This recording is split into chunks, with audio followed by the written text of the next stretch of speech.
de la historia de las ideas evolutivas.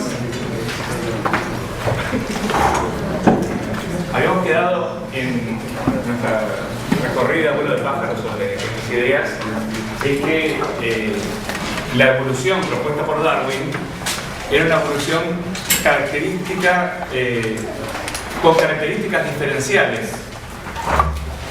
Si bien podemos reconocer elementos en común con otros investigadores, dijimos que ya había pensamiento evolutivo previo, por lo menos en los 50 o 70 años anteriores, por no seguir hasta el origen de las culturas, ¿cierto? Que había habido una teoría bastante completa, aunque no en boga actualmente, de la evolución propuesta por Lamarck, y veremos luego que incluso contemporáneos a Darwin, la propia idea de la selección natural fue propuesta independientemente por un joven naturalista llamado Alfred Wallace, ¿de acuerdo? De modo que había elementos un poco en el ambiente. Sin embargo, la teoría evolutiva de Darwin es fundacional, es constitutiva de la biología moderna en muchos sentidos, sin desconocer los elementos que estaban un poco en la vuelta. Por ejemplo, es una teoría que no tiene un orden conocido. ¿Sí? Aquí estamos parafraseando un poco la expresión de Einstein sobre el azar en la física, en su caso. Dice, bueno, si Einstein dudaba del azar en la mecánica cuántica porque decía que Dios no juega los dados, se puede interpretar de distintas maneras, ¿cierto? O no creía en el azar, o pensaba que había que investigar más el fenómeno hasta encontrar procesos y causas deterministas en ese momento no conocidos, o simplemente era un juego para hacernos pensar.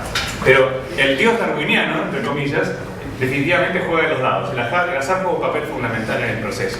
Y es un proceso que no tiene un orden, no hay un progreso en el sentido clásico de la palabra. En el siglo XIX había muchas teorías que buscaban encontrar un orden natural, y aún aquellas que hablaban de evolución en sentido amplio, biológico como la de Darwin o la de Lamarck, pero también social, buscaban un sentido del progreso de la historia, hacia dónde va la historia. ¿Sí? Y este es un proceso que no tiene un orden definido. Dijimos que, en principio, desde el punto de vista darwiniano, no hay ninguna razón para decir a priori si algo va a ir hacia una estructura más compleja o más sencilla. Si la complejidad va a ser una parte cada vez más importante de la biología, o la vida, o una parte cada vez menor. Las dos cosas pueden ocurrir simultáneamente en un grupo o en otro. ¿De acuerdo? La palabra evolución originalmente tenía un sentido justamente direccional.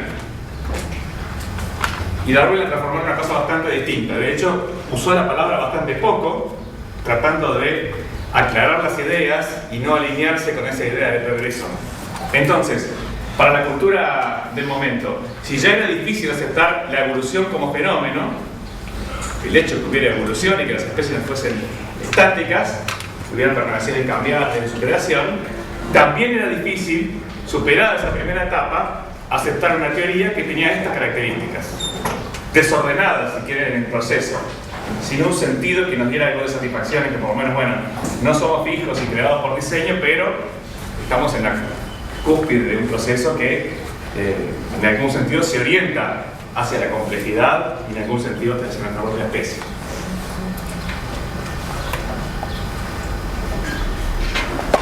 La teoría darwiniana es una verdadera revolución científica. Ustedes saben que el curso tiene un conjunto de lecturas que ustedes van a tener que ir leyendo. Bueno, hay una sobre la revolución darwiniana, escrita por un historiador de la ciencia, Bernard Cohen, que se las recomiendo particularmente. Es la primera teoría que reúne todos estos adjetivos simultáneamente. Consistente quiere decir que es una teoría que tiene una lógica interna que resiste el análisis. Si las cosas son como Darwin las plantea, la evolución debe haber ocurrido, puede ocurrir, ¿cierto?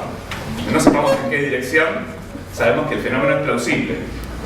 Unificadora, ya vimos incluso la tabla de contenidos del origen de las especies, y vemos que pretendía incorporar como base de evidencia y a su vez explicar, proceso de ida y vuelta, toda la biología y buena parte de la geología de la época. ¿Sí? Ni más ni menos. No es simplemente una especulación evolutiva ilustrada por algunos casos seleccionados. Es una síntesis de las ciencias más relevantes al tema del momento. Por cierto que Darwin fue bastante famoso en su época como geólogo, aparte de como biólogo. Su obra sobre la geología de América del Sur en particular fue enormemente importante. Exclusivamente científica, lo dijimos la vez pasada, eso quiere decir sin hacer referencia a fuerzas o procesos especiales que se salen del marco de lo que la ciencia puede definir. ¿De acuerdo? Es decir, piensen en el caso del orden. ¿Quiénes somos nosotros para decir que no hay una Dios en algún lado? Para nos dar todo tipo de visiones y mostrando su proceso evolutivo que no tiene orden, pero que en realidad lo puede tener en un sentido ulterior o más general que a nosotros se nos escapa. ¿Sí? Bueno, pero todo eso cae por fuera de un poco los modos de procedimiento, las formas de abordar la realidad y la ciencia. Puede ser cierto o disparatado, pero no es el abordaje que adoptamos desde el punto de vista científico. ¿Cómo se conjuga el modo de pensar científico con otros modos de pensar filosóficos religiosos? No lo vamos a contar acá, pero en algún sentido no lo necesitamos. No necesitamos para estudiar la ciencia, lo necesitamos cada uno de nosotros para resolver nuestras cosas. ¿Por qué? Porque nos basta con aceptar que estamos dispuestos a considerar el abordaje científico, experimental y teórico de la realidad como algo que nos compete y que podemos hacer sin aceptar desde el principio otras verdades más que esa muy general, que esa aproximación es legítima y válida y ha sido legitimada y validada con todos sus defectos por la historia de la ciencia y sus éxitos.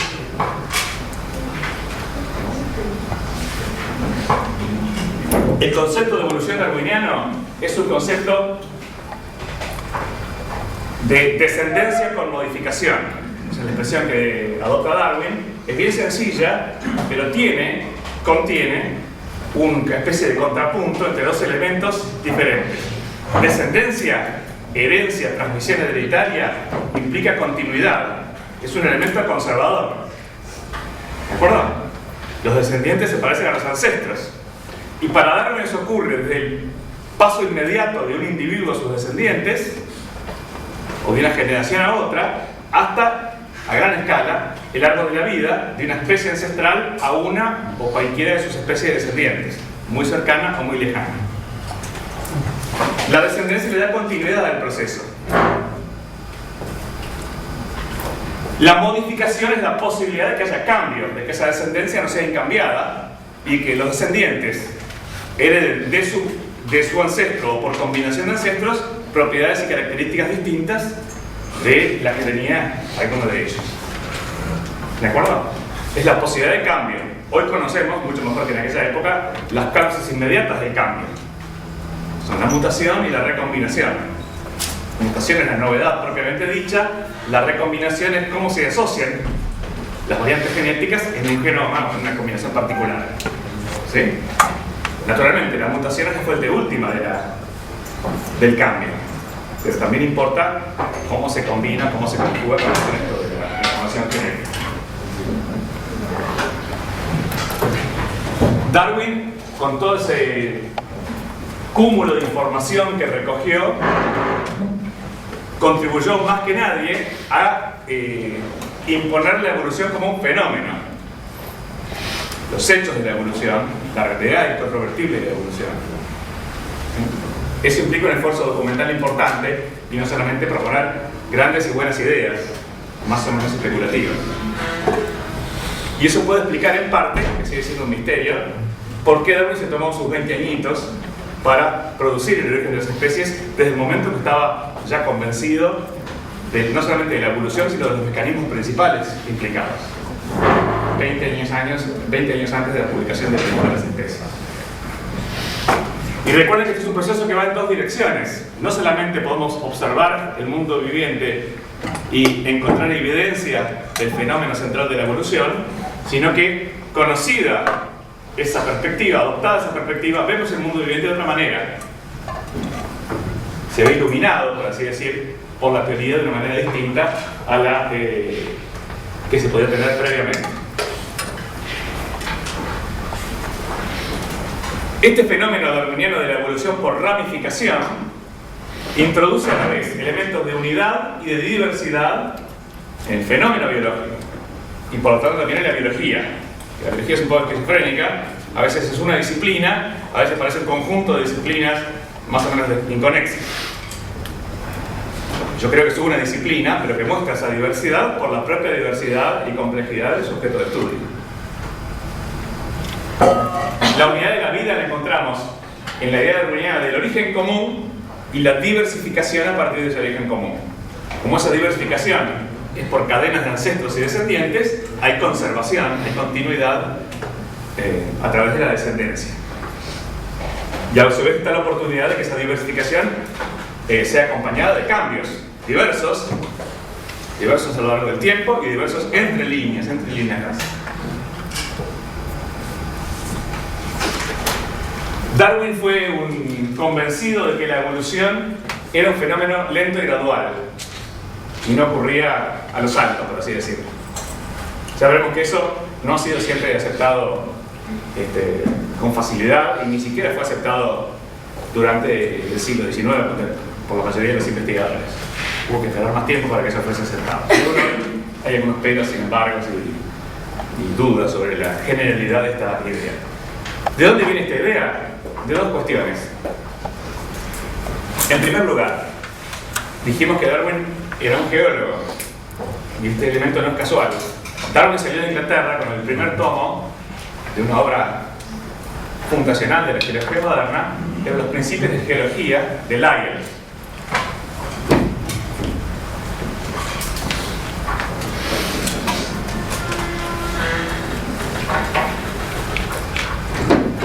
El primer tomo salió justo a tiempo para que Darwin se lo llevase a su viaje. El segundo tomo se lo mandaron por correo y lo recogió en Montevideo. Tener confianza en el correo en esa época. Y este libro se basa en dos o tres principios muy importantes, algunos de los cuales son lo que se llama el actualismo, que se refiere a que los procesos que hoy podemos observar son aquellos que debemos referir para dar cuenta de los fenómenos geológicos y las características de la geología de nuestro planeta Tierra.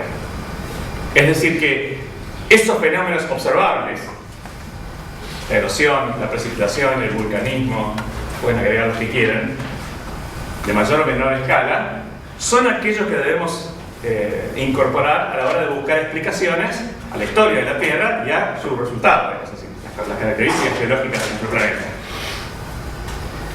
Muchos de esos fenómenos son justamente, tienen la segunda característica de la obra de Lyell, que es una obra gradualista. ¿Qué es un evento grande o pequeño? Es algo subjetivo, pero note que muchas de las cosas que mencioné, como la erosión, la precipitación, son procesos que ocurren en una escala imperceptible de corto plazo, aunque para Lyell en el largo plazo pueden ser fundamentales. La propia tectónica de placas, que no estaba ni siquiera vislumbrada en aquella época, por los movimientos son de centímetros por año. Y sin embargo sus consecuencias son muy significativas. También se conocía la acción de terremotos, de volcanes, que ya para nosotros, por el modo que nos afectan, pueden ser menos graduales. Sin embargo, visto a la escala del planeta, son eventos bastante localizados y ciertos son eventos observables y medibles en los tiempos actuales.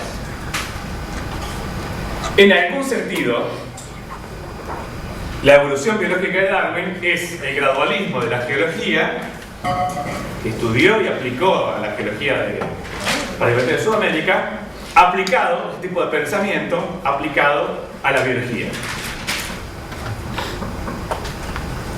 Darwin adquirió el hábito de, por más grande que fuese una estructura, por más sorprendente que fuese una observación, por ejemplo, cerca de Mendoza, en Uspallata, observó depósitos geológicos marinos a gran altura de los Andes.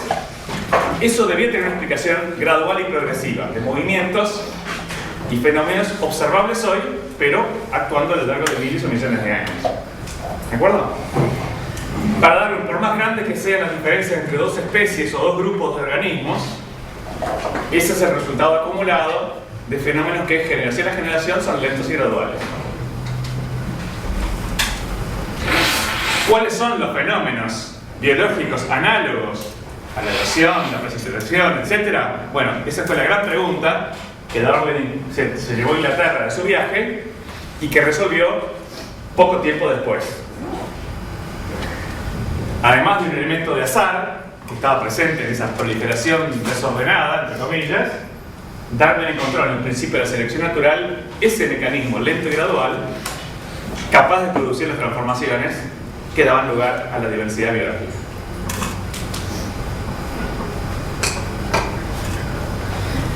El mecanismo, entonces, principal, aunque no exclusivo, de la evolución lenta y gradual de Darwin es la selección natural. Es un mecanismo interesante, todavía hoy a veces poco comprendido, que también lo desmarca de muchos de los pensadores de la época. El concepto de selección natural, como sabemos, fue concebido independientemente por Wallace, casi 20 años después de que lo hiciera el propio Darwin, pero Darwin no lo había publicado. La casualidad, así como también el prestigio que ya tenía Darwin como científico, hizo que Wallace le enviase el manuscrito con la idea al propio Darwin, sin saber que Darwin tenía esas ideas hacía 20 años, planteándole que si le parecía razonable comunicarse esas ideas a la Sociedad Linneana, que era una sociedad científica importante en la época.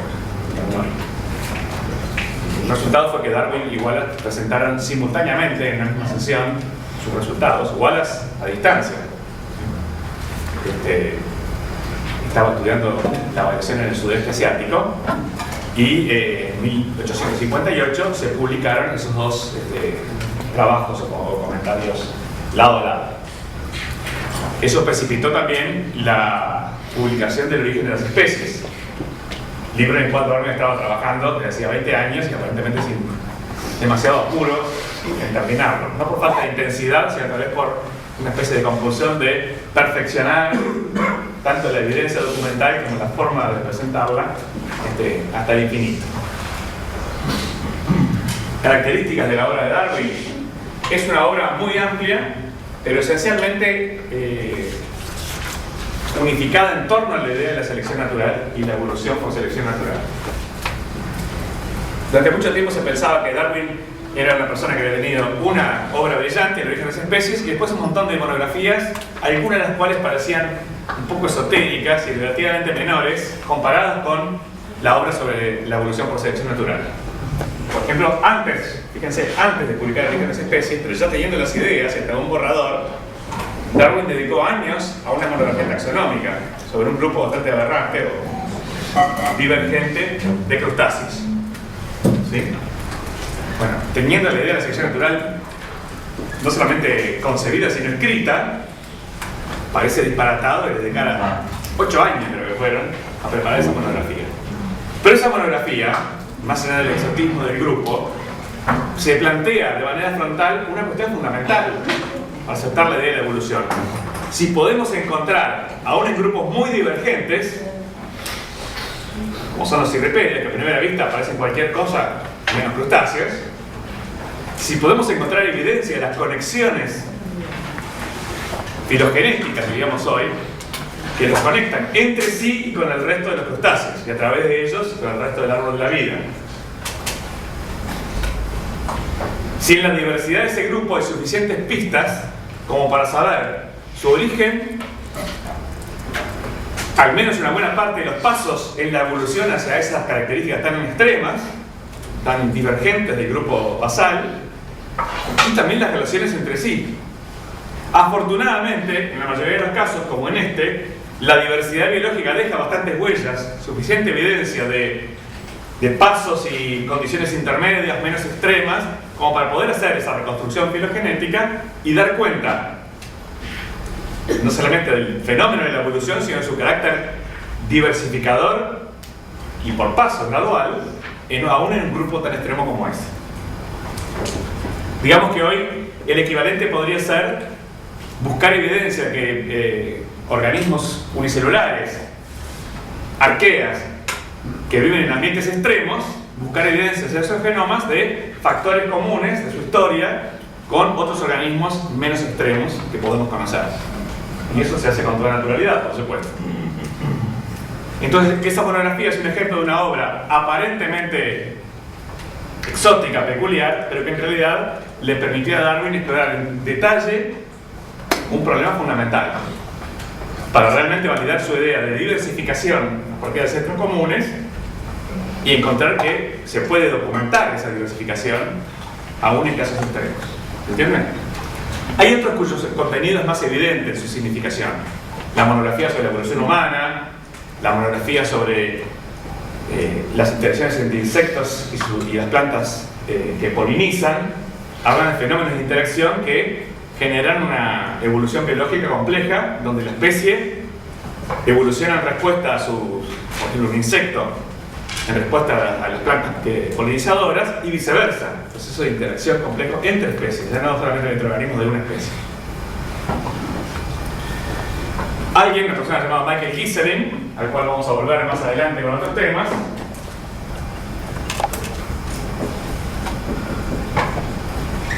resolvió este problema de si Darwin había escrito una colección de obras inconexas y algunas aparentemente menores, o se vio una unidad, como estamos afirmando acá, en su obra. Y el método que usó para resolver el asunto fue relativamente sencillo. Hizo lo que nadie había hecho y creo que hará jamás, que es leerlas todas. Sorprendente metodología. Y bueno, él escribió una monografía, un libro muy iluminador sobre este punto. Darwin aportó, además de la teoría general de la evolución y el mecanismo general de la selección natural, teorías específicas que fueron innovadoras, algunas de hecho dormitaron allí como curiosidades hasta la segunda mitad del siglo XX, pero que hoy son fundamentales, como la idea de la selección sexual, como un caso particular de selección natural, y el fenómeno de la coevolución, ilustrado por los insectos y las plantas y sus interacciones evolutivas.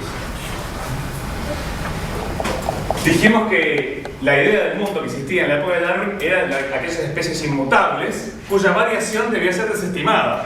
O no existía o era menor y no correspondía preocuparse por ellas, sino encontrar aquellas esencias ideales platónicas que reflejaban lo fundamental de la especie y el diseño que estaba detrás por parte del creador.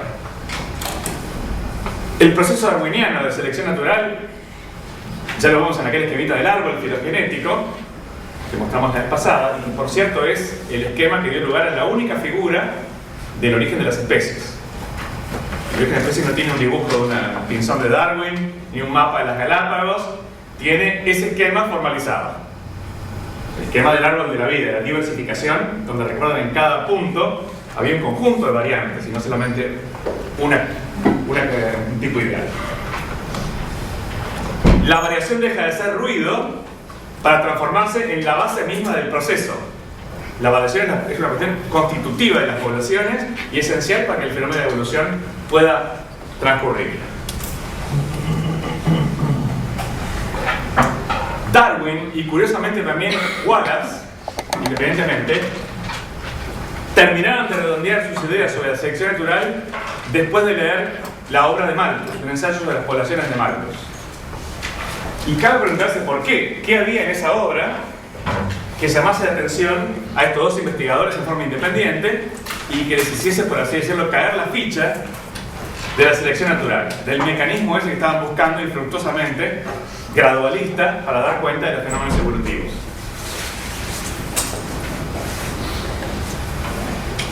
La respuesta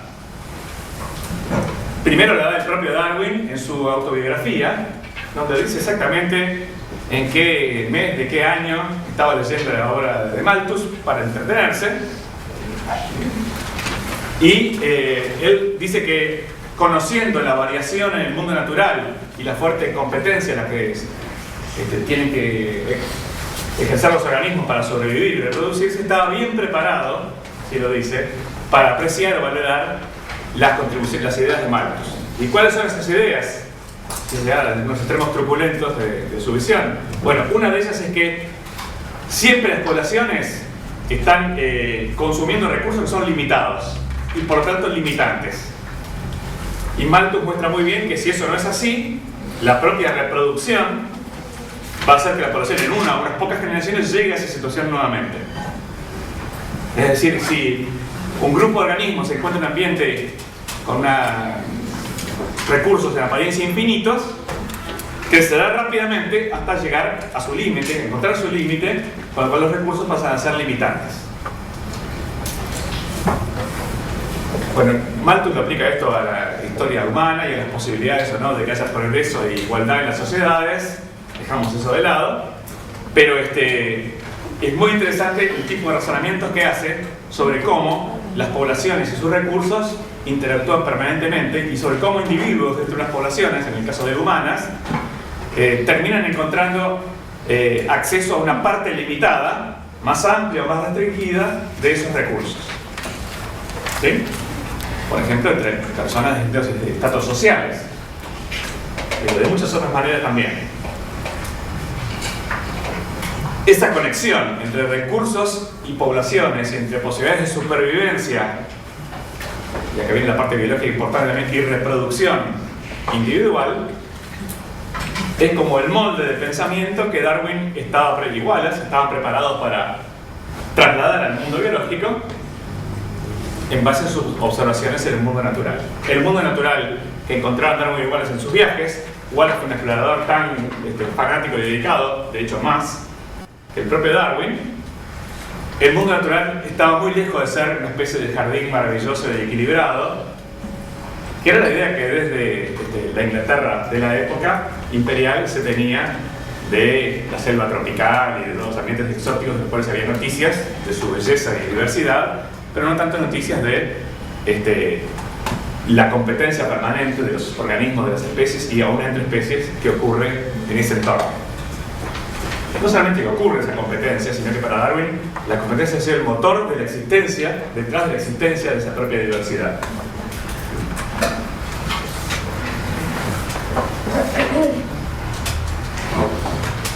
La teoría de la evolución de Darwin, hay quienes dicen que es un conjunto de teorías imbricadas, interconectadas, ¿sí?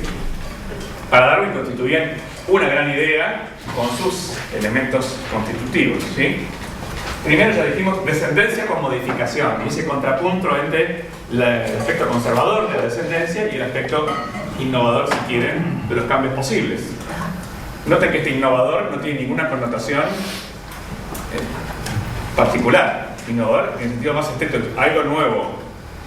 No es mejor según un criterio externo o peor, nada, podrá serlo o no.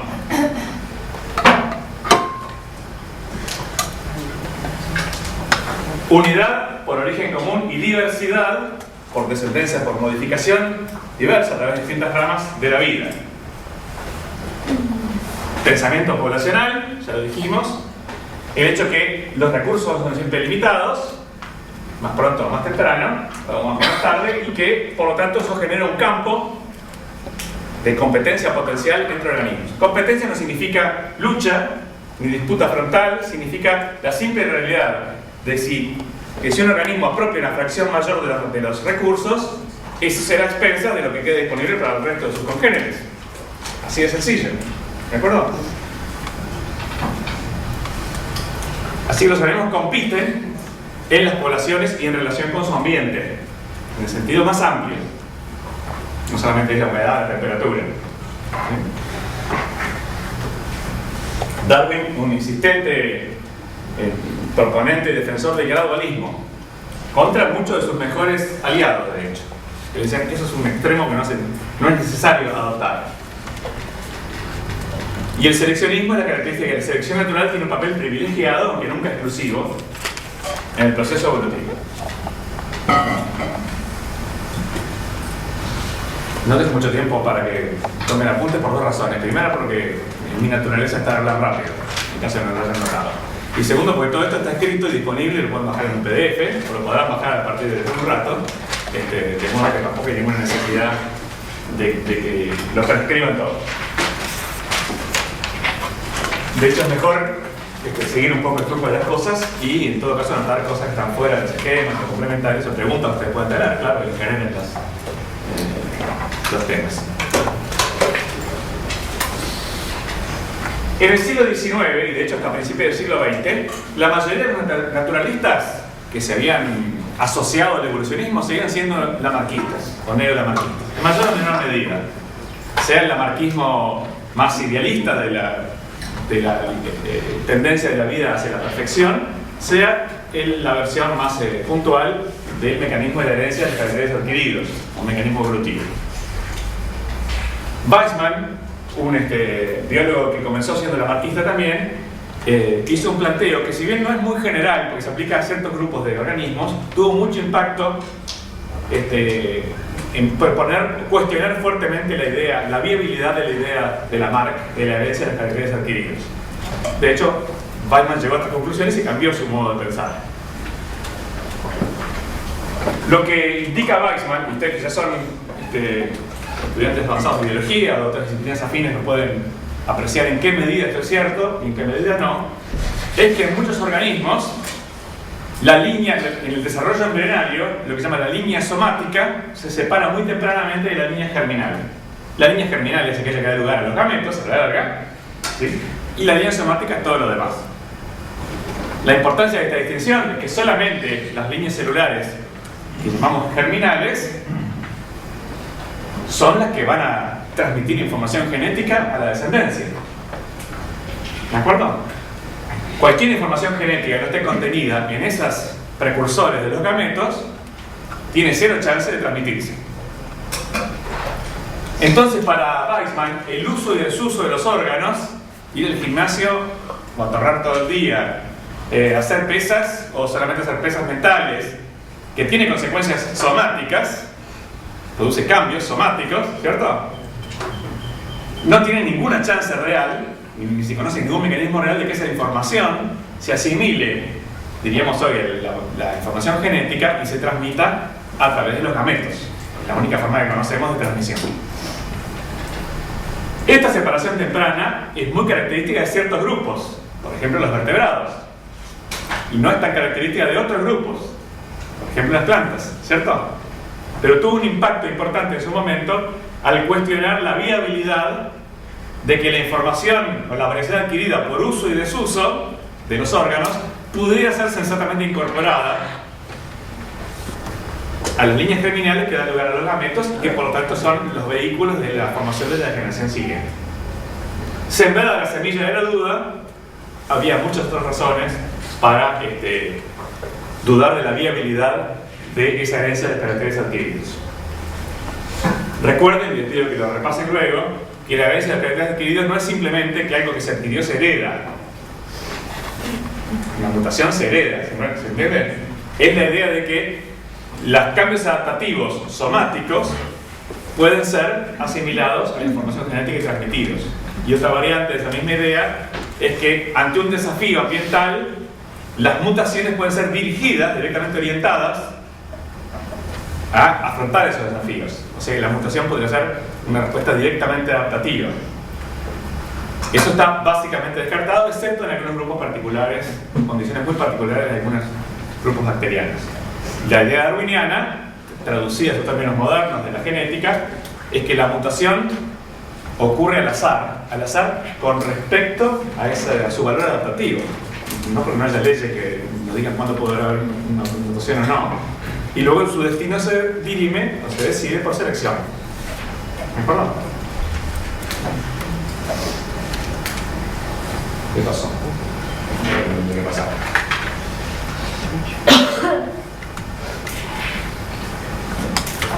Confiemos en que el sistema se arregle a sí mismo, muy bien. Proyector nuevo y demasiados botones, control, son desconocidos para mí. Un problema que persistió hasta principios del siglo XX es que, a pesar de las discusiones sobre si la herencia podría ser condicionada por el uso y desuso o no, en realidad la colectividad científica no conocía que en su propia época Mendel estaba sentando las bases de la genética moderna. Mendel publicó en la época de Darwin, pero absolutamente nadie, ni siquiera el prior de la abadía donde trabajaba, le dio importancia a sus trabajos. Recién a principios del siglo XX fueron redescubiertas las llamadas leyes de Mendel y más en general todo ese mundo de la herencia, de la genética. Así que el tema de la herencia sigue siendo un problema. No sorprende entonces que haya gente que sigue siendo lamarckista y otros que eran darwinistas, pero no por razones de conocimiento positivo de cómo era la herencia, sino más bien por una inclinación o razonamientos de otro tipo. De hecho, Darwin estrictamente nunca descartó la herencia de caracteres adquiridos. Lo que hizo fue algo más sutil, pero lo hizo siempre, de forma sistemática, siempre favoreció la interpretación selectiva, por selección natural de la evolución de las características. ¿De acuerdo? Es distinto a negar frontalmente que otros mecanismos podrían operar. Una anécdota tomada del origen de las especies. Darwin se plantea, por ejemplo, el caso de los insectos sociales, de aquellos que tienen sistemas de castas, donde la mayoría de los miembros de las sociedades de insectos son estériles. Entonces se pregunta, ¿cómo es posible que la selección natural, que se basa en el éxito reproductivo, en dejar descendientes, pueda favorecer la esterilidad? Y antes de seguir con el razonamiento, dice una cosa interesante que es, bueno, no estoy muy seguro que voy a intentar dar algunas posibilidades, pero sí me parece lo siguiente: si hay algo que no puede generar, un mecanismo que no puede generar la evolución de la esterilidad, es la herencia de los caracteres adquiridos. La adquisición por uso o desuso de la esterilidad difícilmente puede ser una vía para que se transmita, ¿cierto? Y se propague. El argumento entonces es, bueno, si esto se puede explicar por selección o no, ya veremos. Pero por lo pronto, desconfíen de la herencia de los caracteres adquiridos. Si el carácter adquirido de la esterilidad, parece difícil que por esa vía se haya propagado. ¿De acuerdo? Bueno, este es un pequeño esquema que intenta resumir muy a grandes trazos los grandes hitos, las grandes pautas de la conformación de las ideas evolutivas y de campos afines en el siglo XIX. Siglo XIX entendido ampliamente. No voy a poner una raya para separar la obra de Malthus por el solo hecho de que fue escrita pocos años antes del comienzo de este siglo, ¿sí? Bueno, en 1798 Malthus escribe el ensayo sobre el principio de las poblaciones, sobre la población, obra muy influyente en Wallace y Darwin, así como fundadora de la demografía humana actual. Junto con la obra de Lyell de 1830 están en otro color porque son como de otras disciplinas que sin embargo contribuyen a nutrir, a dar ideas para este campo de información de la biología de la evolución. En 1809 Lamarck publica su filosofía zoológica y ese fue el mismo año en que nació Darwin. No queremos verla leído de inmediato, pero la obra de Lamarck estaba disponible desde el mismo año de nacimiento de Darwin. Ya hablamos de la obra de Lyell, y en 1859, la obra fundamental, de la cual este año se cumplen el 24 de noviembre de 150 años de su publicación, El origen de las especies. Como buena obra de esa época, el título es más largo, ¿cierto? Tiene una digestión posterior. En 1866, aunque una cuestión casi testimonial, en su momento, Mendel publica sus principales resultados y allí quedaron a la espera que alguien se enterase de su existencia e importancia. ¿Sí? En 1891, Weismann rechaza la herencia de los caracteres adquiridos y, como dije, si bien el razonamiento no se aplica a todos los organismos, genera un campo enorme de dudas sobre la viabilidad de ese mecanismo de la herencia. Pero hubo que esperar al siglo XX para que la herencia fuese estudiada frontalmente y asimilada como programa por la comunidad científica. El siglo XX no empezó demasiado bien en realidad, desde el punto de vista evolutivo. La situación era bastante fraccionada, ¿sí? Había divisiones en el campo de la evolución. En Inglaterra, nobleza obliga, había una comunidad darwinista dedicada a aplicar los principios de Darwin y de la selección natural en particular para entender los fenómenos de la diversidad biológica. Pero el grueso de los naturalistas, sobre todo fuera de Inglaterra y en particular en el resto de Europa, eran básicamente lamarquistas. Lamarquistas en el sentido, por lo menos el más moderado, el de aceptar la herencia de los caracteres adquiridos como mecanismo principal de la evolución. Y algunos con un aditivo más vitalista también, ¿cierto? De hecho, Ernst Mayr, de quien hablaremos luego, es el principal evolucionista del siglo XX, era lamarquista hasta el día que se fue a Nueva Guinea a estudiar 4 o 5 años, a meterse en las selvas a estudiar aves, a hacerlo, digamos, lo que le toca a un naturalista, ese pedazo de su vida, era un lamarquista convencido. Volvió, de hecho, a Alemania y luego a Estados Unidos con ideas básicamente lamarquistas, que empezaron a transformarse por interacción con los biólogos. La genética que fue redescubierta a principios del siglo XX generó, de hecho, una corriente alternativa al principio de pensamiento, que lejos de decir, bueno, acá tenemos la evidencia de cómo funciona la herencia, Darwin tenía razón, dijeron, acá tenemos la evidencia de cómo funciona la herencia, Darwin no tenía razón, Lamarck tampoco, nosotros vamos a decirles a ustedes cómo son las cosas, y las cosas son de que la base del cambio biológico y evolutivo es la mutación.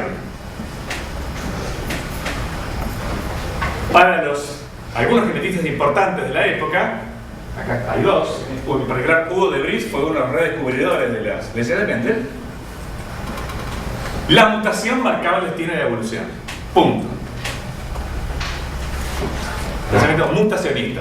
Y el otro señor que está allí, que se llama Richard Goldsmith, pensaba no solamente eso, sino que en línea con ese razonamiento proponía que para explicar cambios pequeños bastaban con las pequeñas mutaciones, es decir, mutaciones de pequeño efecto.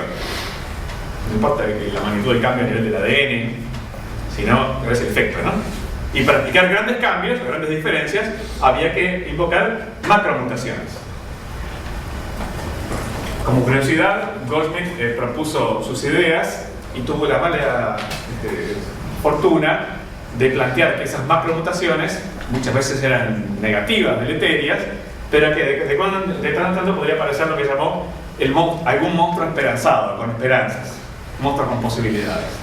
Inmediatamente le replicaron de cuál sería la compañera de ese monstruo. Nota que el monstruo siempre es masculino, a pesar de que en inglés no existe esa distinción en la palabra. Y el problema es que, bueno, no basta con que aparezca una mutación, por más fantabulosa que sea el resultado, eso tiene que ser viable desde el punto de vista poblacional. Hoy sabemos muchas cosas más, pero entre otras que la mutación no es sino el principio de un proceso poblacional, y el éxito de esa mutación depende de muchas cosas, del azar, pero también de la selección. De modo que no alcanza con identificar el origen de una variante, hay que plantearse luego cómo pudo haber llegado a prosperar y en algún caso a fijarse. ¿De acuerdo? Y el origen es importante, no termina ahí la historia. Eso que parece bastante sencillo y evidente, una vez que se lo plantea, llevó 2 o 3 décadas en ser resuelto realmente. La resolución resultó en lo que se llama la teoría sintética o neodarwinista de la evolución. Ya dijimos que en realidad pensamiento darwiniano existía y había seguido existiendo desde la publicación del origen hasta nuestros días. Pero reconocemos que en las primeras décadas del siglo XX había un pensamiento mutacionista que era de los propulsores de la genética. Noten que la genética más era la ciencia moderna del momento, y había buenos sectores del naturalismo, la ciencia no tan moderna de aquella época, que estaban aferrados al lamarquismo en alguna de sus variantes. El pasaje de esa situación un poco esquizofrénica a una verdadera síntesis moderna ocurrió por una serie de cambios y movimientos, y acaban algunos de los ingredientes. Algunos de los pioneros de esta síntesis nueva fueron genetistas teóricos. Ronald Fisher, Sir Ronald Fisher, que inventó buena parte de la estadística moderna, por cierto, un buen análisis de varianza. También en sus ratos de ocio produjo obras como el teorema fundamental de la selección natural, y más en general mostró 2 cosas importantes que después podremos apreciar más adelante en el curso, pero ahora estamos en una cuestión introductoria, ¿cierto? La primera cuestión que Fisher demostró que es muy significativa es que el cambio genético, que es brusco, por mutación, no es incompatible con el hecho de que el cambio fenotípico sea gradual y continuo. El mutacionismo proponía que si las mutaciones son cambios discretos, la evolución no puede ser gradual, tiene que ser discreta, a saltos, a fuerza de mutación, ¿de acuerdo? Fisher mostró que, por ejemplo, una característica variable de forma continua, como el tamaño de un organismo, puede tener una base genética de tipo mendeliana discreta. No vamos a entrar en detalles, eso es lo que se llama la genética cuantitativa, pero la idea básica es muy sencilla. El tamaño, pensemos en la altura de un organismo cualquiera, puede ser el resultado de una gran cantidad de genes, cada uno de los cuales puede tener un efecto mínimo insignificante en esa característica. Imaginemos que un gen puede tener varios alelos y que algunos alelos son como signos de más, aumentan un poquito y influyen positivamente en la característica, y otros son como signos de menos, influyen negativamente en la característica, pero que las diferencias entre ellos son mínimas. Su aporte, por así decirlo, al carácter es realmente insignificante. Pero si tenemos 1000 de esos genes con esas características, en la talla es el resultado de una especie de sumatoria o de combinatoria, en no hay detalles, de las influencias menores y un conjunto grande de genes, cada uno de los cuales sería despreciable en sus efectos, pero por acumulación producen efectos notorios.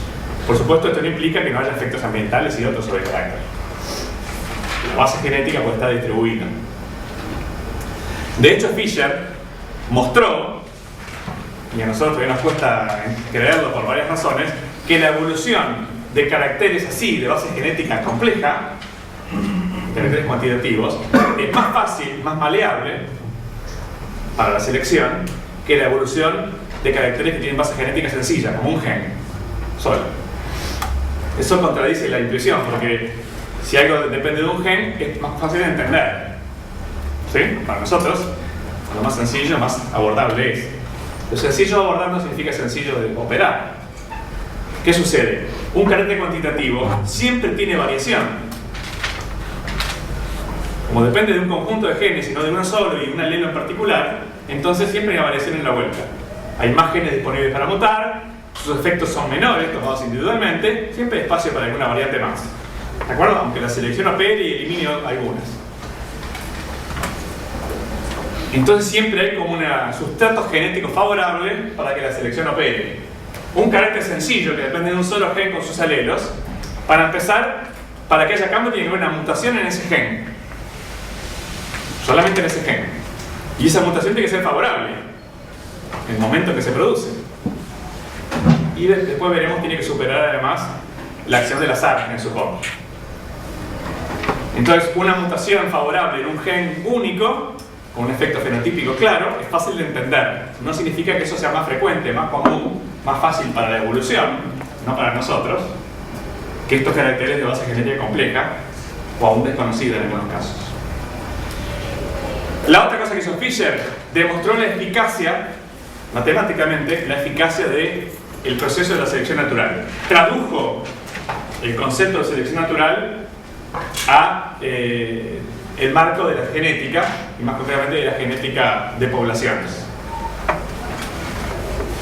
Lo veremos luego en mayor detalle, pero como una regla de referencia útil así como para tener una primera aproximación, no como una regla en el sentido de una ley, sino como una referencia en general, Fisher planteó la siguiente regla: si una mutación confiere una ventaja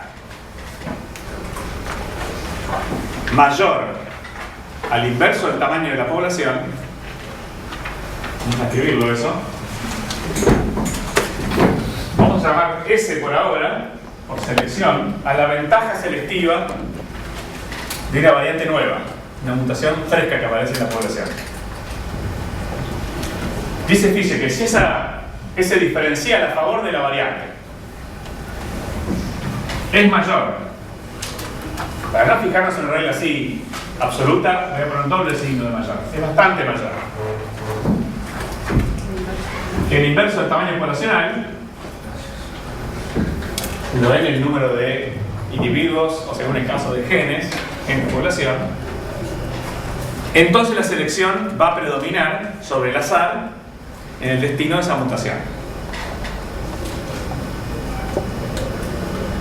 Para formalizarlo un poquito más y considerar que las mutaciones pueden ser favorables o desfavorables y de gran impacto o poco impacto adaptativo, vamos a agregar acá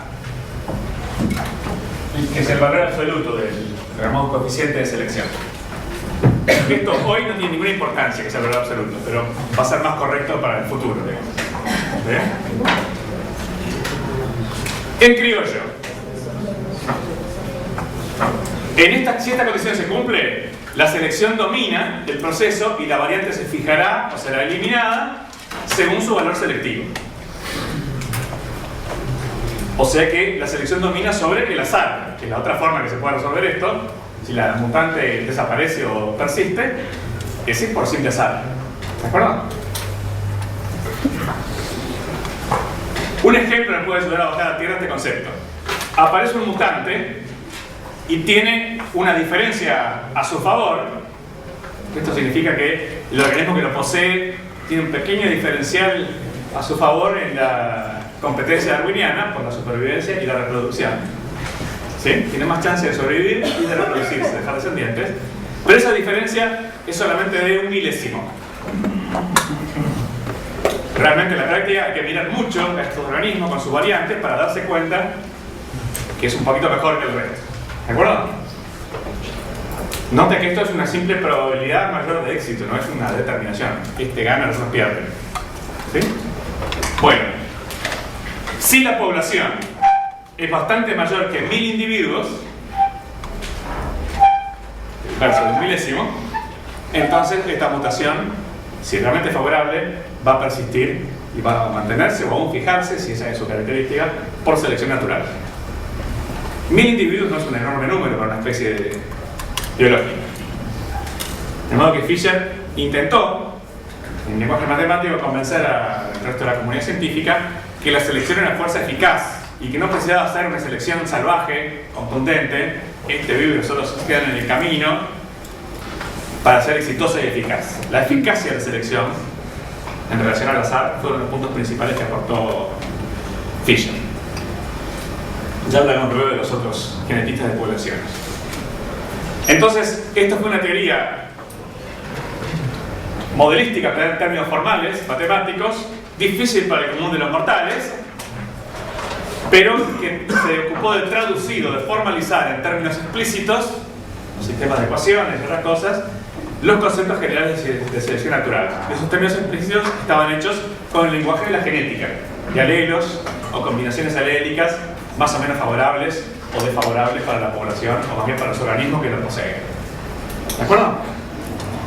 Entonces, aunque mucha gente no entendiera los escritos de Fisher, fueron creando un campo favorable para entender que no había tales contradicciones entre la genética y el naturalismo, y que la selección natural era un concepto expresable en términos genéticos de la época, modernos. Pero a Fisher y a Wright y a sus compinches los entendía casi tanta gente como los que entendieron en su momento a Mendel, posiblemente aún menos. Entonces tuvo que aparecer una figura clave, Teodosius Dobzhansky, un genetista ruso emigrado por turbulencias de la revolución soviética a Estados Unidos, y pasó a ser profesor en la Universidad de Columbia en Nueva York. Dobzhansky era un genetista. Era capaz de entender, por su formación genética y su trabajo experimental en genética, el lenguaje de aquellos otros personajes incomprensibles para mucha gente. Pero también era un naturalista. Había hecho una tesis sobre sistemática, evolución ¿cómo se dicen? De insectos, ciertos grupos de insectos.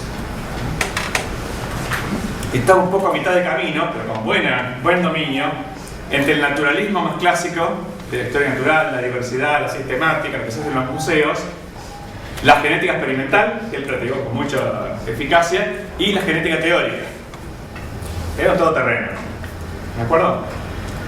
Entonces Dobzhansky pasó en sus estudios de variación genética, al principio cromosómica, fundamentalmente en Drosophila, de una idea de que esa variación evolucionaba simplemente por azar, no encontraba un valor adaptativo a las características morfológicas y cromosómicas de Drosophila, a una idea de que muchas variaciones estaban no solamente sometidas a la selección, sino que muchos polimorfismos de caracteres variables estaban en un equilibrio debido a la acción de la selección en favor de esos polimorfismos.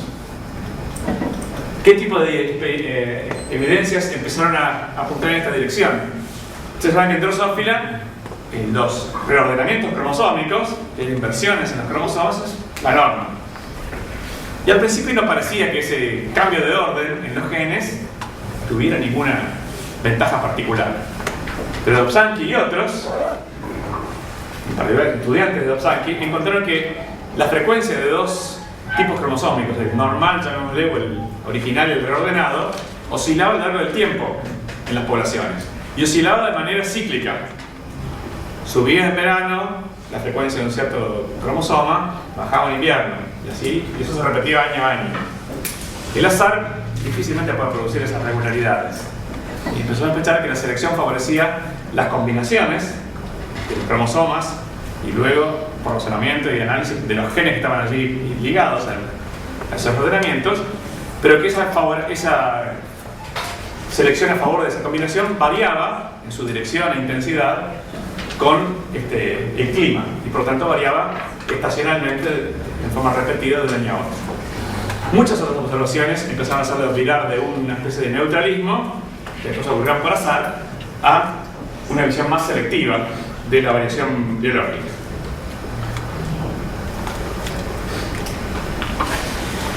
En 1937, Dobzhansky publicó un libro que hoy se considera el fundador de la teoría sintética y posiblemente el libro más importante de la evolución del siglo pasado.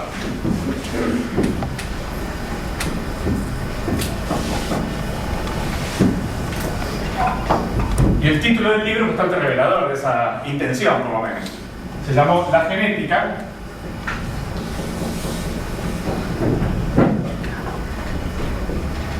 y el origen de las especies.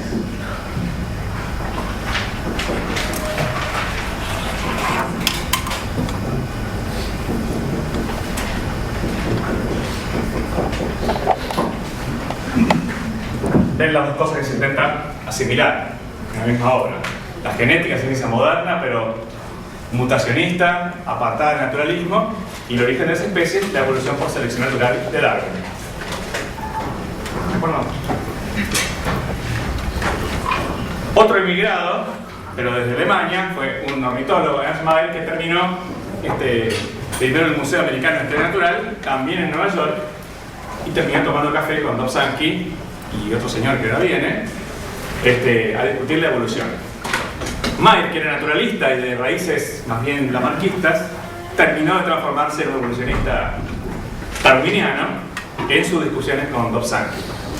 Y la obra de Mayr, que fue de 1942, se llamó, también con un título bien revelador, La sistemática. La sistemática es el estudio de la diversidad, justamente, y el origen de las especies.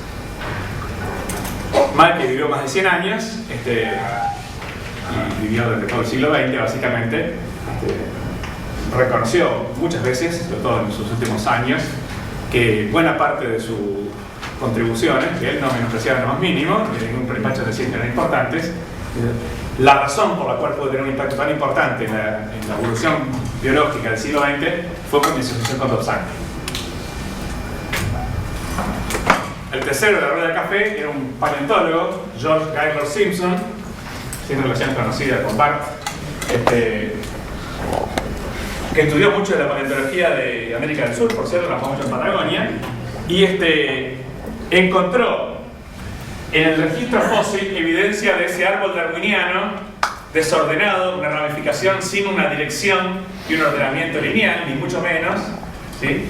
Un proceso de ramificación típicamente darwiniana, así como también sin ninguna evidencia de una dirección eje de tipo vitalista, sin un punto final, una orientación buscada, definida, así como también con evidencia abundante de los cambios graduales, que son difíciles de encontrar en el registro fósil, pero con decisión se pueden encontrar. En algún sentido, Simpson encontró en el registro fósil lo que Darwin buscó y encontró en su monografía taxonómica sobre los cirripedios. Los casos más extremos también pueden encontrarse como evidencia de sus conexiones históricas acumuladas y graduales, pero por efectos del tiempo con resultados a veces sorprendentes, con organismos más comunes y silvestres, digamos así.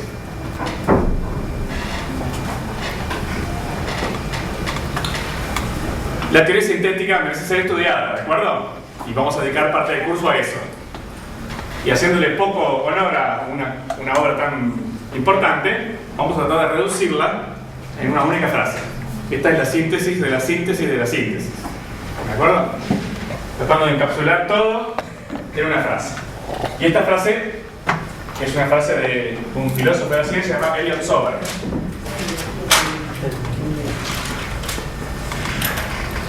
Sober quiere decir sobrio en inglés, así que algo de sobra. Bueno, esta es la síntesis de la síntesis, con todo lo injusto que puede ser eso. ¿Dónde ocurre la variación heredable? Bueno, a nivel de los genes. Es la mutación la fuente última de la innovación biológica. No hay duda. No queremos desechar la genética. Pero la selección opera a nivel de organismos. Es el nivel clásico de las poblaciones darwinianas. Un gen que opera en un organismo no es favorable ni desfavorable en sí mismo. Es favorable o desfavorable en relación al organismo que lo acarrea, y tiene que transmitirlo, y por tanto en el contexto en que ese organismo vive y compite con sus congéneres. Si alguien le da una mutación así aislada, desde acá esta lanina va a transformarse en valina porque cambió el segundo sitio de este codón, es imposible a priori asignarle un valor adaptativo. Para hacerlo hay que referirlo al contexto del organismo, el resto del genoma, y al contexto de la población en la cual ese organismo se inscribe y hace lo suyo, hace su lucha por la existencia darwiniana, y a la larga deja o no descendientes con mayor o menor éxito. Así que si bien los genes mutan, el destino de esas mutaciones está mediada por el éxito darwiniano de los organismos. Podemos decir a veces que este alelo es favorable, pero es una abreviación del razonamiento que dice que el alelo le confiere al organismo propiedades que son favorables para el organismo en la población en la que vive en relación a su ambiente. ¿Sí? Bueno, para simplificar decimos que ese es un alelo favorable. La selección actúa en su favor. Pero eso siempre está mediado en este esquema, después vemos que hay algunas variantes, por los organismos biológicos. Ahí está el pensamiento poblacional darwiniano operando. A veces le podemos poner a un alelo o una combinación genotípica un signo adaptativo, un valor adaptativo, hasta una medida. En esos casos lo que estamos haciendo en realidad es diciendo lo siguiente: no es que el alelo o la combinación de alelos tenga un valor adaptativo en sí mismo, es que en promedio, en el concierto de los contextos de todos los organismos en los cuales puede estar presente esa combinación, su efecto neto es favorable en tal medida o desfavorable en tal otra medida. ¿De acuerdo? El organismo está allí, en forma invisible, pero importante. Y los organismos, estrictamente hablando, no evolucionan. Un organismo es. Entonces todo lo que da para evolucionar, como nadar, ir al gimnasio, lo que sea, no se transmite a la línea germinal. No es evolución. La evolución ocurre por recambio de organismos, por recambio generacional. Son las poblaciones y a través de ellas las especies que se conforman las que evolucionan. Cuando nosotros decimos esta especie evolucionó de tal cosa a tal otra, y le damos el nombre Cavia porcellus, si nos referimos a la especie como entidad biológica que viene transformándose, es correcta la afirmación. Si hablamos de el Aperia era así, ahora es asá, está mal, es una simplificación, porque el Aperia aquel dejó de existir, fue recambiado por otros, y en ese recambio poblacional tal variante resultó favorable o desfavorable, ¿de acuerdo? No es el mismo Aperia individual, el organismo. Otra forma más cruda, en una medida incorrecta, de decir esto, es que la mutación propone, pero la selección dispone. El ingreso de una variante por mutación es solamente el principio del juego darwiniano. ¿De acuerdo? El destino de esa mutación se resuelve a través de sus efectos en los organismos y a través del desempeño de esos organismos en el mundo real. Y como fruto de ese juego competitivo o poblacional, podrá fijarse o desaparecer esa variante y podrá evolucionar la población o las especies que esos organismos conforman. Note que aquí hay como 3 niveles jerárquicos de organización biológica involucrados. Está el del gen, el del organismo y el de la población o especie. Pero cada uno cumple una función bien limitada, bien delimitada en este proceso. ¿De acuerdo?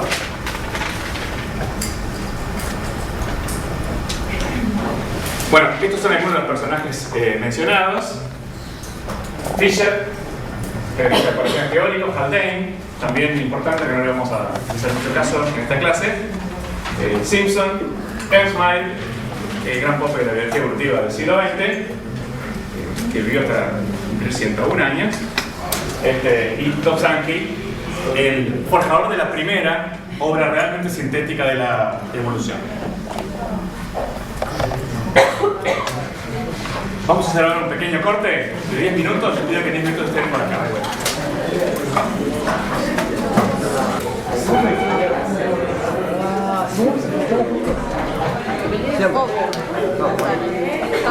Siempre.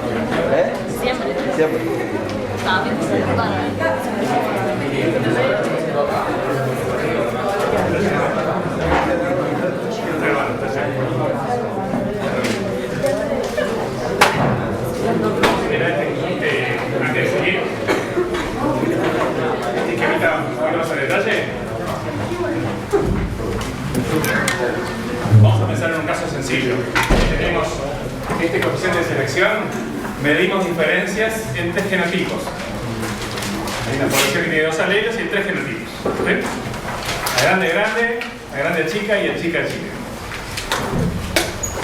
Supongamos que uno de ellos tiene un diferencial a su favor o en su contra. Funciona cierta fracción, cierto porcentaje más eficaz o menos eficaz que los otros dos. ¿De acuerdo? Entonces su coeficiente de selección, digamos, pusimos un ejemplo, que es 0.001, un milésimo más eficaz que sus vecinos, sus contemporáneos. ¿Sí? Entonces la regla acá nos dice que para que esta diferencia selectiva, que evidentemente es muy pequeña, es muy sutil, note que esto es casi inmedible. Hay que tomar muchas medidas de éxito reproductivo para, por encima de todo el azar, llegar a detectar un diferencial adaptativo de un milésimo. ¿Sí? Pero estoy diciendo que la diferencia en eficacia promedio de los individuos que tienen esta característica respecto a las otras es nada más que un milésimo. Si la medida es sobrevivir hasta la reproducción o morir antes de ella, bueno, solamente un milésimo es diferencial, desbalance entre estos y los demás. ¿De acuerdo? Muy bien. Pero la regla de Fisher nos dice que si la población,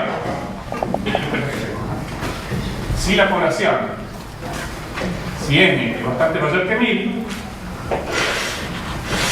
el destino de esta variante va a estar guiado por la selección. O sea, la selección va a ser eficaz en base a pequeña diferencia, siempre y cuando la población sea bastante grande, bastante mayor que 1000, en este caso. ¿De acuerdo? Pero eso es porque probablemente tenga más probabilidad de sobrevivir. O sea, imaginemos que tenemos una población de 100 individuos. ¿Sí? Y hay 15 o 20 que tienen esta variante y los otros no. Bueno, estamos diciendo que vamos a resolver quién deja un descendiente y quién no en la siguiente generación con una moneda, pero es una moneda cargada. Hay un milésimo de probabilidad de que salga, sí, te toca dejar un descendiente en favor de estas variables. Pero si la población es 100 individuos, no se puede aumentar en un milésimo. O aumenta en 1, o queda igual, o se pierde en 1, o más, o muy poco. ¿De acuerdo? De modo que el azar, evidentemente, juega un papel importantísimo para que esa probabilidad, que está siempre ahí, pero que es muy sutil, se manifieste en un resultado neto realmente en favor de este organismo. Con esa diferencia es casi tan probable que esta variante, entre comillas favorable, deje más descendientes o los mismos o menos que sus competidores. La carga de la moneda no es suficientemente fuerte para, en una población de 100 individuos, realmente marcar una diferencia. ¿La podría ver la diferencia? Bueno, sí, pero tendría que hacer otros trucos. Si tuviera muchísimas poblaciones, todas ellas pequeñas, y pudiese hacer muchos experimentos, podría ver en el conteo de las poblaciones que efectivamente una pequeña diferencia en favor de un resultado que se aparta un poquito del azar. ¿De acuerdo? Ahora hago el mismo experimento mental en una población de 1 millón de individuos. Bueno, 1/1000.000 de 1 millón ya son unos cuantos individuos. En ese sorteo, con la moneda cargada, como tengo 1 millón de experimentos, ¿sí?, puede llegar a manifestarse en forma apreciable, aunque todavía sutil, el hecho de que algunos tienen la moneda está ligeramente cargada a favor de esos y no de los otros. ¿De acuerdo? Sigue siendo un sorteo, así que individualmente el que tiene esta característica puede marchar y no dejar descendientes. O puede dejar uno solo, o puede dejar dos. Vamos a descartar las cosas que se apartan más de eso. ¿No? Pero bueno, como hay 1 millón de pruebas, esta diferencia de 1/1000.000 tiene oportunidades razonables de expresarse en un resultado que va a ser que la siguiente generación, con una probabilidad razonable, va a tener una cierta sobrerepresentación de estas variantes a expensas de otras. Si la población no cambia en tamaño, el éxito de uno tiene que ser a expensas de falta de éxito de otro, de algún otro. Aunque nunca se peleen ni hagan nada así frontal, ¿de acuerdo? Eso es el razonamiento malthusiano, de que cuando hay recursos limitados, aunque no haya contacto, ni diálogo, ni confrontación, si algunos se apropia una fracción ligeramente mayor, por ejemplo para dejar descendientes, y algunos otros tendrán que distribuir las consecuencias. ¿Sí? Hay una pregunta.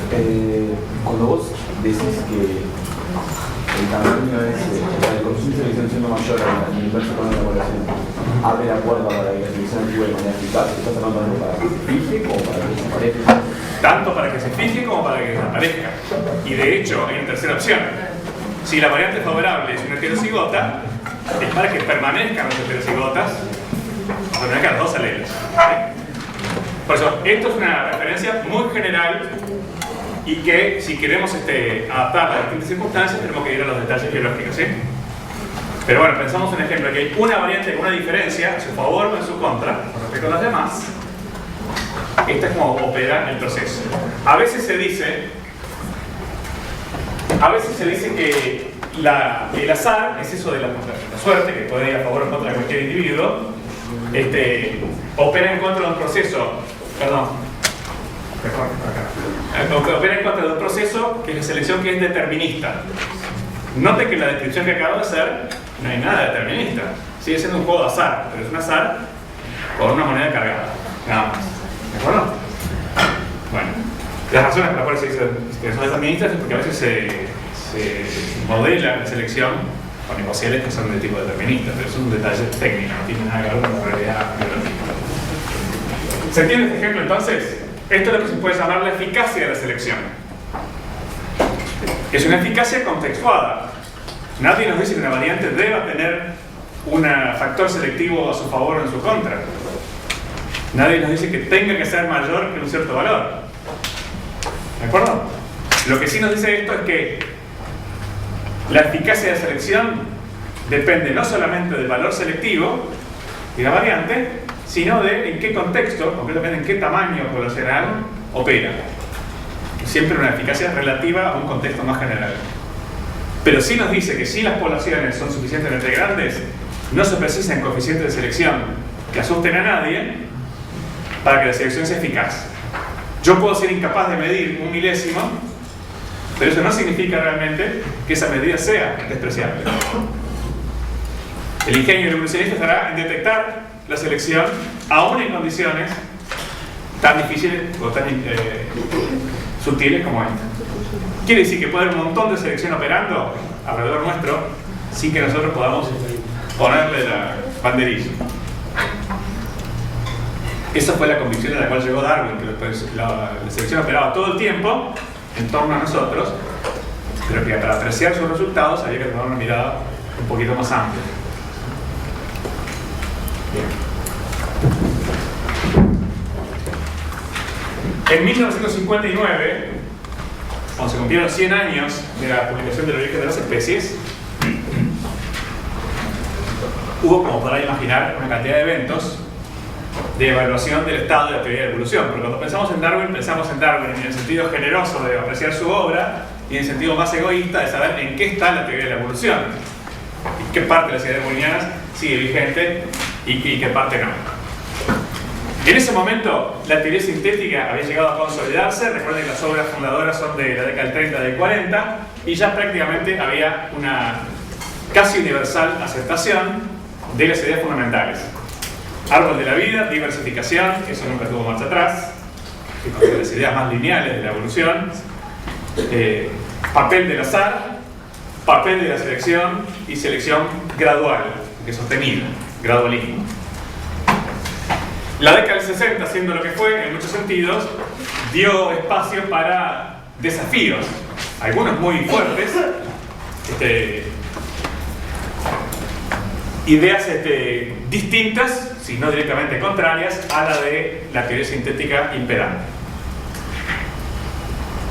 Una de ellas vino de varios pensadores, pero en particular Motoo Kimura, que planteó directamente la teoría neutral de la evolución molecular. Si vamos a mirar esta ecuación, hubo otras un poquito más formalizadas, que Kimura conocía muy bien, de hecho aportó a varias de ellas. También podemos considerar la posibilidad esta. ¿Por qué ligeramente a favor o ligeramente en contra, o fuertemente a favor o fuertemente en contra de una variante? La selección puede ser indiferente. Varias variantes pueden ser neutras. Y noten que neutras solamente significa que no son ni mejores ni peores que las otras con las cuales coexiste y compite. No es inútil, no adaptado, es neutro con respecto a las otras que están en competencia en el momento que estamos haciendo la evaluación. Puede aparecer una mutación que sola o combinada con otras no sea ni mejor ni peor que las que la rodean. En ese momento, por lo menos, es neutra. ¿De acuerdo? Así como dijimos que no tiene sentido plantearse el valor adaptativo de una mutación en sí misma, sino que verla en su concierto, bueno, la neutralidad, la ausencia de valor adaptativo o inadaptativo de una variante tiene que ser vista en el sentido inmediato en la población en la que está y con respecto a las otras variantes con las cuales directo e indirectamente compite. Quiere decir que el resultado de la competencia puede deberse a la selección, pero puede deberse al azar. Lo veíamos en forma implícita en el esquema anterior o en el ejemplo anterior, porque podemos imaginar un caso de selección demasiado débil para ser eficaz en la población en la que existe, por ejemplo, porque la población es muy pequeña, o porque el coeficiente de selección es demasiado pequeña, pero también esa debilidad puede ser tal que simplemente llegamos a la neutralidad. Bueno, esto es una posibilidad teórica que no se le escapó ni siquiera a Fisher. Lo que Kimura se tomó en serio es la posibilidad de que esa posibilidad teórica fuera también real. En realidad, la teoría neutral de la evolución tiene dos componentes. Por un lado está el modelo deductivo, cómo se comportan los genes y sus alelos si las variantes son neutrales. ¿Qué pasa con ellos? ¿Cómo se resuelve su destino? Bueno, sabemos en la idea de titulares cómo se resuelve su destino. Se resuelve por azar. Pero ese azar tiene reglas que se pueden investigar. ¿De acuerdo? La otra versión es la teoría que dice que mucha de la variación genética que existe en las poblaciones y mucha de la variación genética que llega a fijarse en los distintos linajes de la evolución, muchas de las sustituciones que diferencian especies y grupos biológicos, no han sido favorables ni desfavorables, sino simplemente neutras. ¿Sí?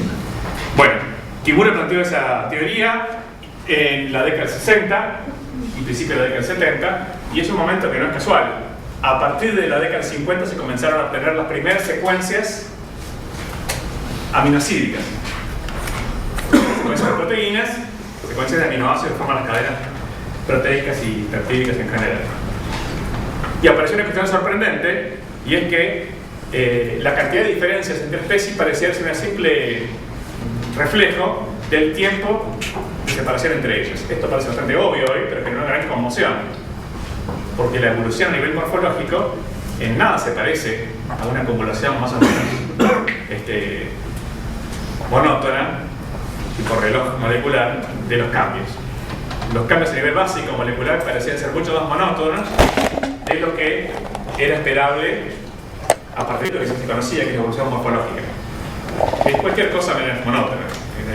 Hay momentos de aceleración, momentos de casi de tensión, momentos de diversificación con ritmos muy variables. ¿Sí? Bueno, después veremos la teoría, no es el momento, es una introducción histórica, pero Kimura y otros se tomaron en serio la posibilidad de que buena parte de la variación a su nivel más básico, del material genético mismo o de los productos primarios del material genético, como son las proteínas, acumulase en cambios a un ritmo monótono. Y eso nos llevó a pensar que una posible explicación era que muchos de esos cambios, la amplia mayoría, podían ser neutrales, no favorables, no deleterios, sino simplemente indiferentes. Después veremos los detalles, pero eso genera una gran conmoción. Creo que hemos llegado a un equilibrio nuevamente, pero no lo vamos a ver ahora. Hay una expansión entonces que llamamos entre comillas horizontal, en el sentido de ampliar el espectro de oportunidades para la evolución por azar, no por adaptación o por eliminación de variantes negativas, deleterias, sino simplemente por acumulación de cambios que son indiferentes. ¿Sí? Recuerden que el azar ya estaba presente en la teoría darwiniana, pero acá aparece en un campo mucho mayor, lo que llamamos la evolución neutral por deriva genética, es decir, la expresión genética del azar. Bueno, entonces, en algún sentido la teoría neutral planteó una revaloración del fenómeno del azar, que ya estaba presente en la teoría de la evolución darwiniana, pero con un amplio espectro aparente para la evolución neutral, que la amplia mayoría de los cambios genéticos, tanto de aquellos que observamos en las poblaciones, como polimorfismos, como de aquellos que observamos como fijaciones o sustituciones entre especies o grupos de especies, puedan ser neutrales, claramente está por fuera de lo que imaginaban, no solamente Darwin, que de mutación no conocía nada, obviamente, sino los propios forjadores de la teoría sintética. Las primeras mutaciones que se trajeron eran deleterias o favorables, ¿sí? De modo que esto es un desafío de diversificación de mecanismos donde el azar aparece con un papel mucho más importante que se hubiera imaginado y que era aceptable para la teoría sintética. Después veremos qué pasó con esos desafíos. La otra expansión es una expansión que formalmente deberíamos llamar jerárquica, pero también informalmente la llamamos vertical. Es decir, por consideración de distintos niveles de organización biológica. En la década del 60, un poco como resultado de evaluar el darwinismo y su estado a 100 años del libro El origen de las especies, surgió un movimiento entre los paleontólogos, también inspirado en Simpson, que decía, bueno, si la evolución ocurre a nivel poblacional, nosotros los paleontólogos, para dejar de ser la cenicienta de la evolución biológica, tenemos que eliminar los cambios donde podamos tener la mayor cantidad de muestras poblacionales posibles y la mayor cantidad de estratos finamente acumulados que nos permitan seguir el tiempo con la mayor resolución posible. Acercarnos a la escala básica de las poblaciones biológicas, idealmente de la generación como unidad de tiempo, dentro de lo que nos permite la paleontología. Así que salieron varios investigadores a buscar ese tipo de condiciones. Estratos finos, con resolución temporal lo más fina posible, y también estratos ricos en fósiles para poder ver muestras poblacionales y no simplemente hallazgos aislados en el tiempo y en el espacio. Dos de los investigadores fueron Eldredge y Gould, compañeros de estudio, de hecho. Lo que encontró Eldredge, que estudió trilobites en el centro de Estados Unidos, fue algo que le hizo cambiar su modo de pensar. Él encontró que, si bien había estratos muy buenos, con muchos fósiles, los trilobites parecían ser bastante indiferentes al cambio y permanecían esencialmente incambiados durante millones de años. O sea que ese ritmo de la evolución sutil pero persistente parecía no haber interesado a los trilobites. Y cuando aparecían cambios, por ejemplo, nuevas especies, esos cambios aparecían de manera más o menos brusca. sin que se observara el recambio. Ahora, un detalle importante es que Eldredge, en una zona geográfica, encontraba que la especie permanecía básicamente cambiada durante millones de años. Y después, de repente, imaginen que hay una escala morfológica, de variación morfológica. Y acá tenemos el tiempo. Esta morfología se mantiene básicamente sin cambiar durante mucho tiempo en esta zona geográfica que él estudiaba, ¿sí? Y de repente, más o menos bruscamente, aparecía otra variante, vamos a ponerla en otro lugar de la escala morfológica. Y esa también permanecía incambiada durante otro periodo de tiempo. Eldredge tuvo la suerte de la determinación de estudiar otros estratos en la periferia, en otros lugares, y en realidad para poder detectar que esta aparición brusca, no era porque la especie había aparecido instantáneamente allí, sino porque era un inmigrante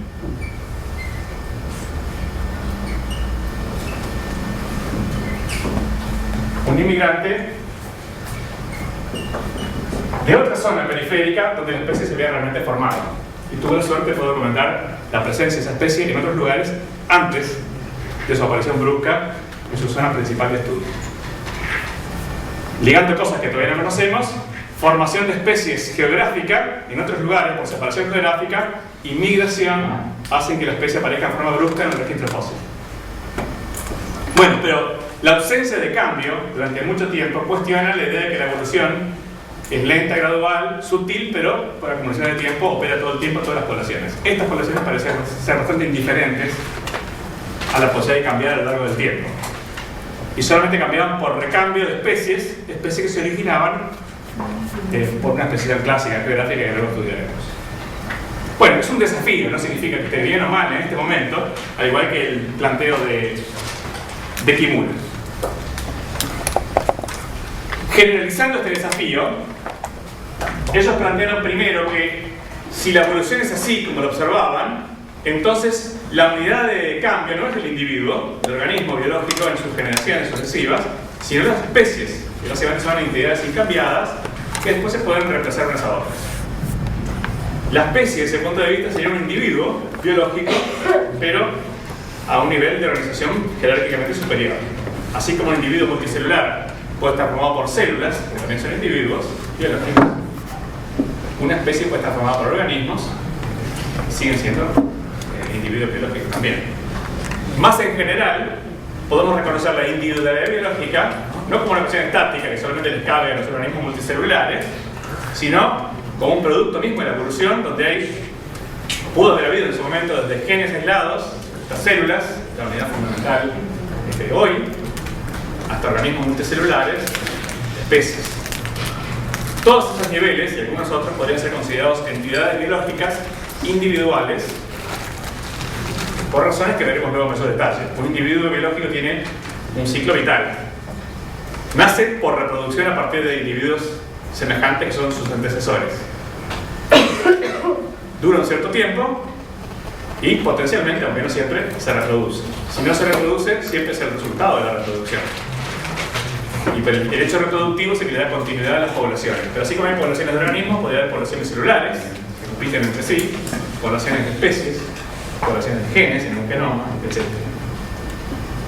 Esto es lo que llamamos la expansión jerárquica o vertical, cuya primera raíz estuvo en el modelo de equilibrios puntuados de Eldredge y Gould, pero luego se visualizó como un caso particular de individualidad biológica a niveles distintos del clásico, es el organismo. Allí están dos de los desafiantes de la teoría sintética. Kimura nos manda el té con su familia y Stephen Jay Gould. Naturalmente, que el seleccionismo de la teoría sintética no se quedó tan tranquilo, viendo cómo le explicaban algunos de sus puntos más caros. ¿Sí? Y allí veremos luego que tenemos hoy evidencia de la selección darwiniana operando a nivel molecular. No le vamos a regalar ese campo a los neutralistas. Kimura y otros socios de Kimura, conciudadanos típicamente. También la selección de especies es una buena idea, pero que desde el punto de vista operativo tiene menos chances de funcionar de la que parecería tener a primera vista. Porque si una especie no cambia en 5 o 10 millones de años, como fue el planteo, entonces quiere decir que una generación de especies son 10 millones de años. Podemos realmente explicar toda la diversidad de los mamíferos, por ejemplo, actuales, que tienen unos, para redondear, 100 millones de años de antigüedad. Esos son 10 generaciones. ¿Podemos explicar toda esa diversidad y riqueza de adaptaciones en base a un recambio de unidad básica en especie? Me animo a decirles que no, que realmente la selección organísmica, lo del tiempo generacional ya es un año, o unos meses, o unos pocos años, y el número de organismos es mucho mayor que el número de especies, da posibilidades de recambio al azar o por selección muchísimo más ricas que un proceso solamente basado en la selección de especies. Pero eso no nos dice que la especie no pueda operar como individuo, ni puede haber selección de especies, sino que nos genera algunas dudas sobre la eficacia y la exclusividad de ese mecanismo.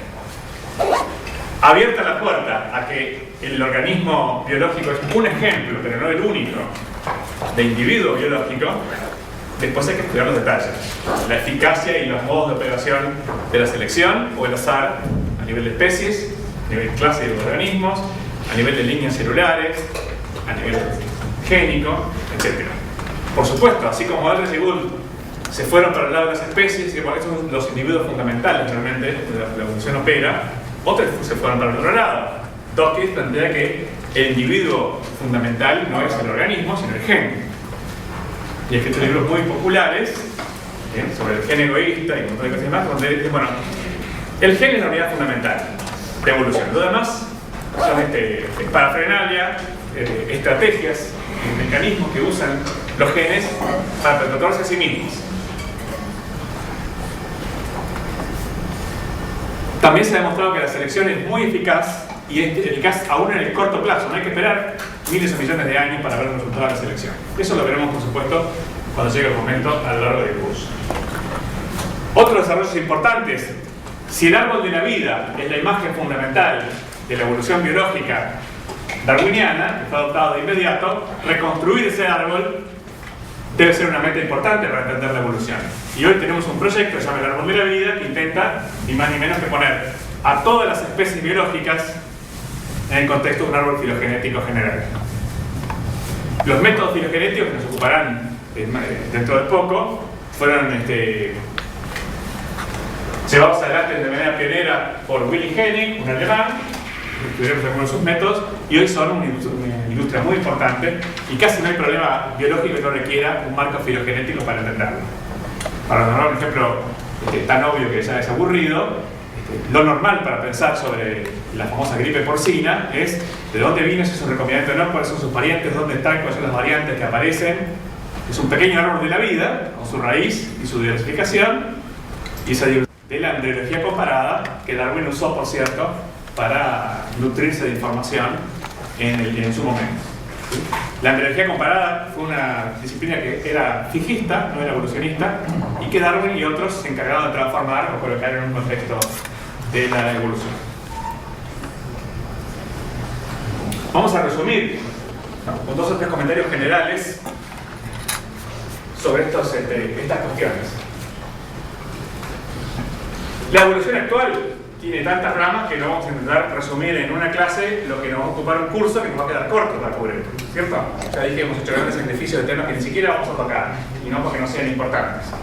Pero la evolución biológica de hoy es un proceso que integra, primero, distintos niveles de organización biológica, no solamente uno privilegiado o exclusivo, y segundo, integra siempre un juego del papel del azar y la selección, y no solamente uno u otro, en el proceso evolutivo. Ya dijimos por la vía de un ejemplo que la selección es un proceso de azar, pero es un azar con probabilidades cargadas, vamos a decir, diferenciales. También hay procesos de azar sin una carga selectiva. Todo eso es parte del juego evolutivo. Aunque pueden existir niveles de primordial importancia, y creo que nos vamos a convencer de que el clásico de Darwin de los organismos sigue siendo central, no existe un único nivel biológico en el que opera la selección y lo demás es subsidiario a él. Si bien la evolución organísmica es clave para entender la evolución de las especies también son entidades que merecen ser estudiadas como tales, y que hacen su propio juego evolutivo.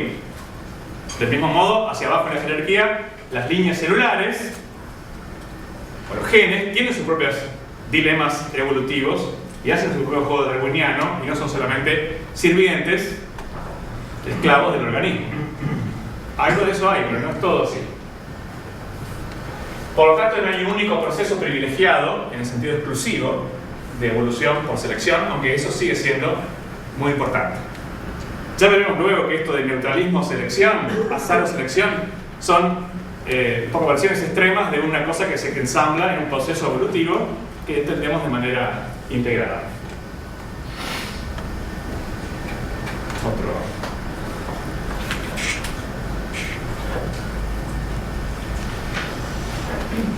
Aproveché la pantalla oscura para saltar en la diapositiva. Aquella contradicción aparente entre el darwinismo naturalista, seleccionista y el mutacionismo ha sido despejada completamente. Cada tanto reaparece, porque siempre hay algún mutante conceptual que hay que entender, pero la síntesis biológica logró realmente reunir en torno a la misma teoría, entendible para el mundo de los mortales, el naturalismo y la selección darwiniana y las bases genéticas de la herencia redescubiertas a principios del siglo. De las teorías darwinianas, evolución por diversificación, unidad y diversidad de la vida, selección natural, gradualismo, la amplia mayoría han sido corroboradas y están plenamente integradas en la visión de la evolución biológica. Allí hay una pequeña lista de cuestiones darwinianas que Darwin planteó y desarrolló de manera pionera, no siempre exclusiva, siempre pionera y abarcativa, y que son parte fundamental de la visión biológica de la evolución humana. Y también hay un evolucionismo biológico y un evolucionismo más general, que empezó antes de Darwin, pero que hoy tiene una fuerza muy significativa. ¿Sí? Por ejemplo, los fenómenos de resistencia a antibióticos, de evolución de cepas bacterianas y virales, de resistencia a agroquímicos, proceso de optimización de programas y de hardware también, de sistemas informáticos, no solo por diseño, sino también por selección, por un juego competitivo, optimización de moléculas por selección, son cuestiones que se han incorporado a el campo de la vida moderna. Hasta disputas legales. Una disputa legal por transmisión de virus de SIDA se terminó de resolver en la Corte de Estados Unidos por un análisis filogenético, para poder realmente ver si el virus de la persona A que demandaba a la persona B era un pariente demostrable filogenéticamente o era simplemente una adquisición independiente que había sido usado como excusa para operar en la demanda. La propia disputa sobre la patente del virus del SIDA empezó a terminar de resolverse cuando una filogenia mostró de dónde habían venido las cepas que el doctor Gallo había usado para descubrir o terminar de resolver el enigma del virus del SIDA. Y esas cepas venían del laboratorio de Montagnier en París. De modo que no solamente una cuestión teórica de interés cultural, sino también de interés muy práctico. El evolucionismo es la principal teoría unificadora de la biología. Vamos a redondear para arriba, esta expresión ahí es una de las grandes, ¿sí? Y tiene un rango de aplicación de enorme amplitud. Y por supuesto que el evolucionismo es la principal contribución de carácter revolucionario conceptual de la biología al pensamiento moderno. Y el hecho de que sea resistida, y más resistida que la validez de la segunda ley de la termodinámica para entender la fisiología celular, no es porque eso segundo puede ser un poco abstruso, sino porque aceptar la evolución darwiniana implica aceptar un punto de vista sobre nuestro lugar en el mundo bastante distinto y por lo menos removedor de las visiones tradicionales más centradas en que somos el centro del universo. Hay un pensamiento evolutivo que permea toda la biología, así como buena parte de otras disciplinas y la cultura moderna. Por ejemplo, hay una lingüística evolutiva que de hecho descubrió algunos de los métodos filogenéticos en forma independiente de la filogenia biológica. La cosmología convirtió la física que era una disciplina en la época de Darwin centrada en un equilibrio, un universo armónico, ya en un equilibrio regido por la ley de la gravitación universal,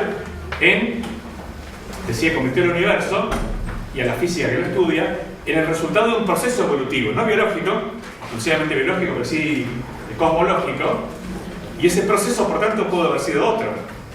Puede tener sus paralelos en otros universos, según nos dicen algunos físicos. Entonces la física también se transformó en una disciplina evolutiva, en un sentido más amplio que de la evolución darwiniana o biológica.